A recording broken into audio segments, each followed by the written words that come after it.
Hello, എന്തല്ല സുഖമല്ലേ? നിങ്ങളിപ്പോൾ വിചാരിക്കുന്നുണ്ടാവും ചാനൽ വല്ലതും മാറിപ്പോയോ എന്ന്. എന്നാലില്ല, നിങ്ങൾക്ക് ആൾ മാറിയിട്ടില്ല. ഇതിപ്പോൾ എന്നാ സംഭവിച്ചതെന്ന് വെച്ചാൽ കഴിഞ്ഞ 2 മാസമായിട്ട് ഒളിച്ചും പാത്തും ഞാൻ ചെയ്തൊരു കാര്യം എൻ്റെ ആങ്ങള, അതായത് എൻ്റെ അനിയൻ കയ്യോടെ പൊക്കി. ഈ യൂട്യൂബ് ചാനലുള്ള കാര്യം ഓനങ്ങ് അറിഞ്ഞു.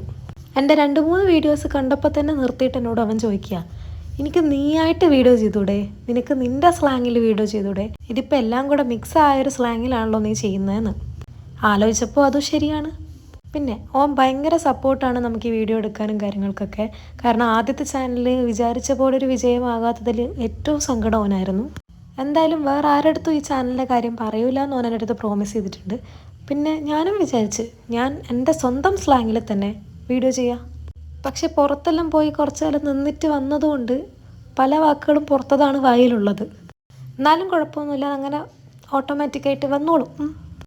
ഇനി ഈ കള്ളത്തരം ഇവനെങ്ങനെ പിടിച്ചതെന്ന് കേൾക്കണ്ടേ. സാധാരണഗതിയിൽ ഞാൻ ഇങ്ങനെ ചോറ് തിന്നുമ്പോൾ അല്ലെങ്കിൽ ഭക്ഷണം കഴിക്കുമ്പോൾ ഒന്നും അങ്ങനെ ഫോൺ ഉപയോഗിക്കുന്ന ആളല്ല.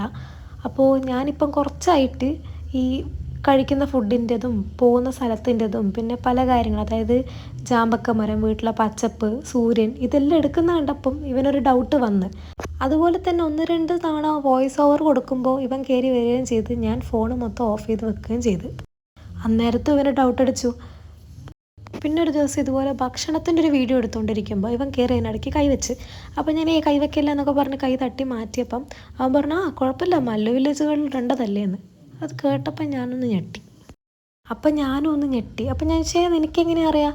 അതല്ല, എനിക്കറിയാമെന്ന് പറഞ്ഞു. സംഭവം ഞാൻ എപ്പോഴും ഒന്നിങ്ങനെ ഈ YT സ്റ്റുഡിയോ നോക്കുമ്പം ഇവൻ അത് കണ്ട്. മൊത്തമായിട്ട് പേര് കിട്ടാത്തത് കൊണ്ട് ഇവൻ അറിയുന്നത് വെച്ച് അച്ഛൻ്റെ ഫോണിൽ ഇരുന്ന് തപ്പി കണ്ടുപിടിച്ച്. പിന്നെ വീഡിയോസ് എല്ലാം കണ്ടിട്ട് കുഴപ്പമില്ല, കുറച്ചും കൂടെ ഒന്ന് ബെറ്ററാക്ക്, നീയായിട്ട് നീ നോർമലി വർത്തമാനം പറയുന്ന പോലെ പറയാമെന്നെല്ലാം പറഞ്ഞങ്ങനെ മോട്ടിവേഷൻ തന്നിട്ടാണ് ഇപ്പോൾ ഈ വീഡിയോ ഞാൻ ഇറക്കുന്നത്. നമ്മൾ ഈ ശൈലിക്ക് ഇഷ്ടംപോലെ ട്രോള് കിട്ടുന്ന അറിയാം, എന്നാലും സാരമില്ല, ഞാനായിട്ട് തന്നെ നിൽക്കാൻ പറ്റുന്നുണ്ടല്ലോ. അപ്പോൾ എല്ലാം പറഞ്ഞ പോലെ അടുത്ത വീഡിയോയിൽ കാണാം.